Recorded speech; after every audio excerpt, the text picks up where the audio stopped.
What's up to my day ones? I hope you guys are having an amazing day today. So today we will be making some homemade chili. So stay tuned, and if you are a chili fan, go ahead and like this video and subscribe to my channel because I guarantee you it's going to be delicious. Of course, I'm starting by washing my hands. You have to make sure that your hands are clean so that you don't get your family and your friends and your loved ones sick. So definitely start with clean, freshly washed hands.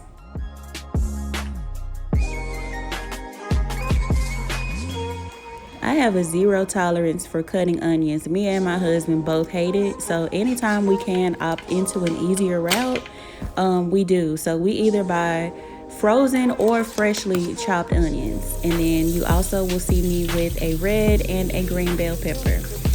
And here I'm just washing my bell peppers. You always want to wash your vegetables just to make sure that they're clean because you don't know where they've been prior to your household.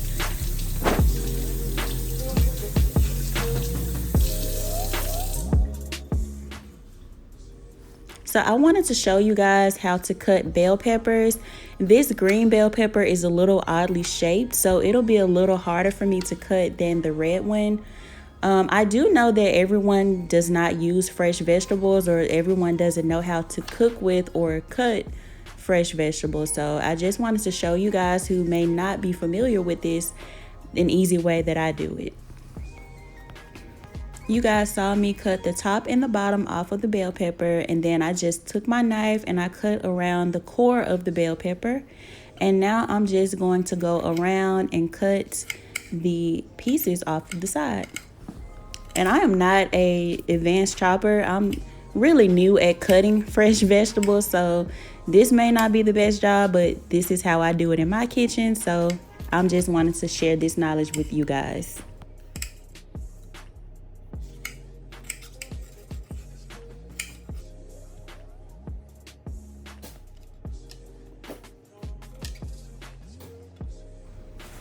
Now that I've got that done, I am going to go ahead and slice up my bell peppers. You guys will see me slicing these the long way, and then I'll go back in and chop them the short way so that I can have some diced bell peppers, diced onions, and my chili.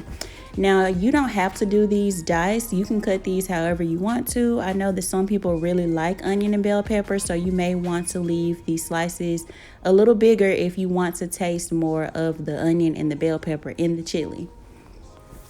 Remember, we're not on Hell's Kitchen. This is not the Food Network channel. Your family is not going to say, hey, your knife cuts are messed up. Like, you don't have to have the perfect knife cuts because that flavor is going to be there if you follow my recipe. So just get this stuff chopped up to your best ability.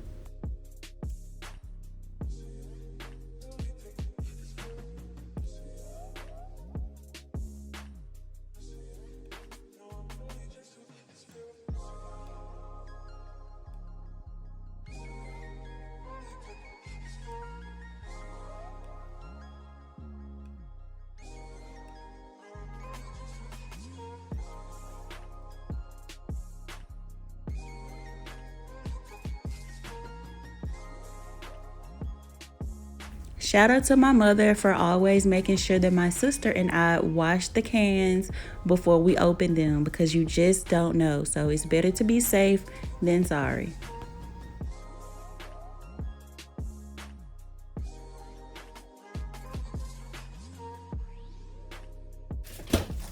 I'm taking a little less than 1 pound of ground beef and I'm going to get that seasoned and browned. So you guys can choose to use ground beef. You can use Italian sausage, ground turkey, ground chicken, pork sausage, or whatever meat you would like to use in this chili. And also these seasonings that I'm using will be used throughout the dish. And I do like to season each level of my dish just because I believe it gives it a more savory flavor when you have flavor in every level of your dish.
Now I would just be opening my cans. So I do have 1 can of Italian style stewed tomatoes, 1 can of Great Northern beans or white chili beans, 1 can of fire roasted diced tomatoes, and then 1 can of mixed chili beans, which is just pinto beans and the red kidney beans. Now this made enough for 5 servings for us. So if you do have more people in your family or you're trying to feed a larger crowd, you may want to double or triple this recipe if need be. Once you've got your cans open, you just want to dump all of your beans and your tomatoes into your pot, and then you will turn your heat down to low. And you want to let this simmer so that you can kind of build those flavors slowly.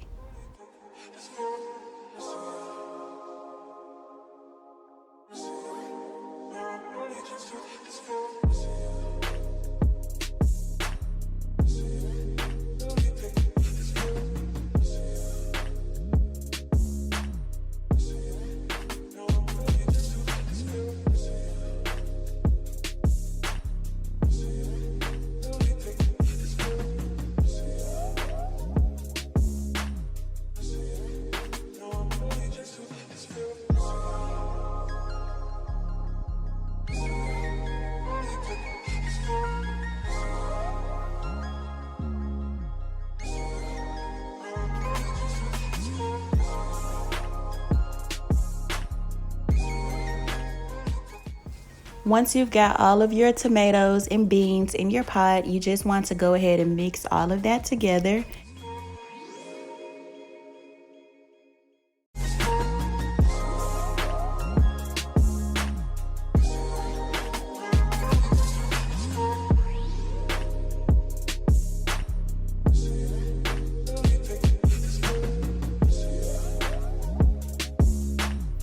Now I am going to take 2 teaspoons of roasted minced garlic and I'm going to add it right into my chili mixture, and then I will mix that together as well.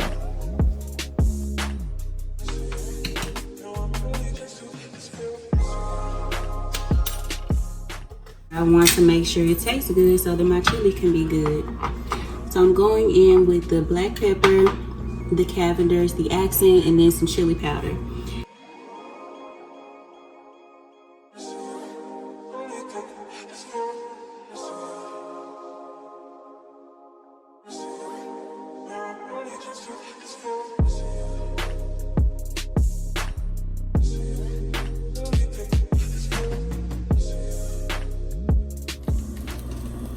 So this is what we're looking like now with all of those seasonings here.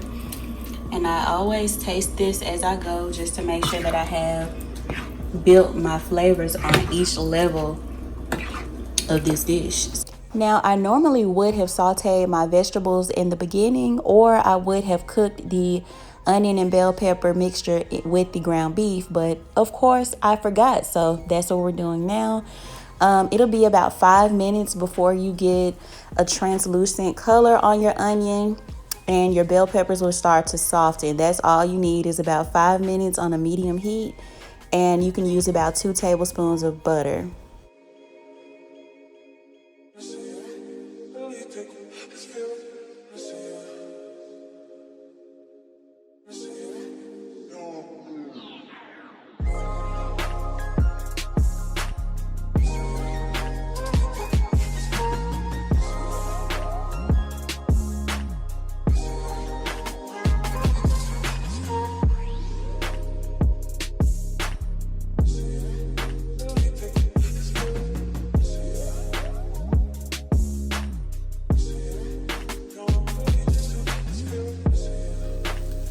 Once your vegetables are done sauteing, you just want to add those to your chili, and then you will mix that together.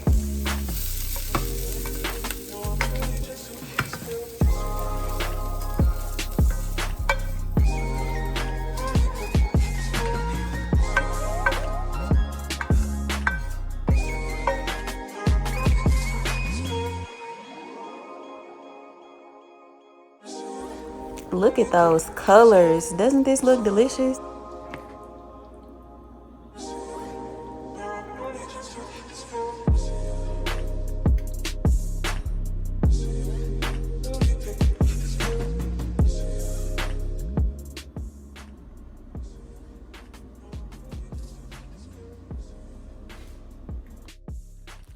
This is your finished product. Well seasoned, so flavorful, so delicious, and just I know y'all probably want to see me taste it, so I'm gonna get a good bite of everything.